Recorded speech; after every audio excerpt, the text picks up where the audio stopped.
Here we are. We've made it into the second week in the Lenten season, and this Sunday, the second Sunday in Lent, is another step on our journey through this process. Over the past several years here at St. John's, we've really been exploring the idea of Lent as a time to prepare for Easter. It's been so long, such a tradition that's been strong across denominational lines throughout the Christian church, that Lent is a time of sort of beating your chest and doing without things and giving things up in kind of a punishment sort of a flavor. And that's not at all what the early Christians thought of with Lent. It was really all about preparing new converts for baptism at the Easter Vigil. And again, to reiterate one more time, the idea of Lent, the very word is the same word for springtime. It's the lengthening of the days. That's what Lent, the word Lent, comes from. So several years back, we seized upon this idea of lightening up for Lent. As the light is getting longer during the days, we wanted to lighten ourselves up and get rid of some of the excess, the trivial things in our lives that keep us from focusing on God. And we did the 40 days and 40 bags, an initiative that we've kept up in subsequent years. And you can still participate in that as you kind of clean out your closets, lighten up your life, get rid of some of the excess, and donate that to CARM so that it can benefit someone else's life. On that first year of the 40 bags and 40 days, we commissioned Mary Louise Bringle to write us a text that would be uniquely fitting that concept of lightening up during Lent. And she gave us a masterful hymn that we have sung every Lent since. Lord, hear our Lenten prayer. We long to be made new. Slow down our restless racing lives until we rest in you. And it goes on, in times of stress and toil, when anxious fears are stirred, hush all the clamor of our hearts to hear your healing word. And it ends up with the final verse, let winter's darkness wane and spring's bright hours increase. Spread warmth and light throughout the world. Lord, bless the earth with peace. Such a beautiful prayer for our Lenten time.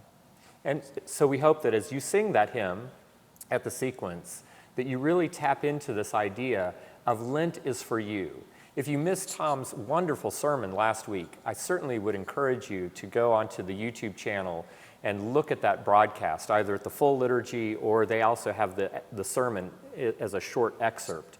But Tom gave us those tools to see Lent as a way to bring us closer to God, rather than feeling like it's a way to punish ourselves, it's a way to free ourselves and to liberate ourselves.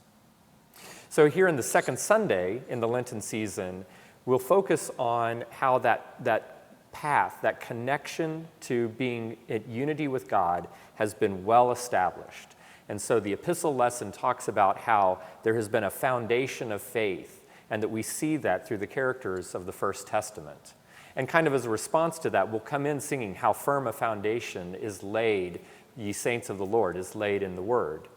And then in the following gospel selection, we have that beautiful, tender section where Nicodemus comes to Jesus at night, and it culminates with John 3:16. God so loved the world that he gave his only begotten Son, that whosoever believeth in him shall not perish but have everlasting life.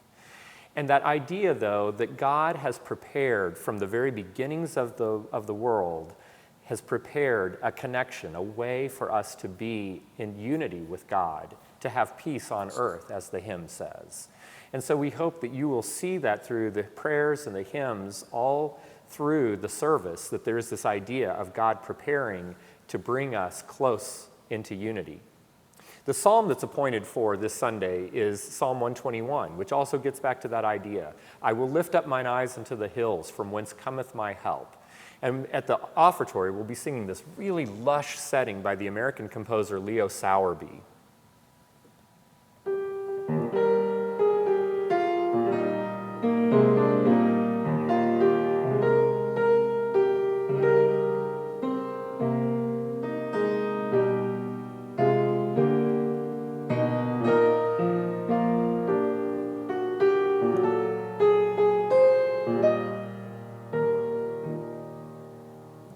And then at the communion, the choir will be singing those words of John 3:16 in the very familiar musical setting by John Stainer. And of course, we have lots of other great hymns for you to sing along with, and lots of ways for us to worship and to welcome the lengthening of days in this Lenten season.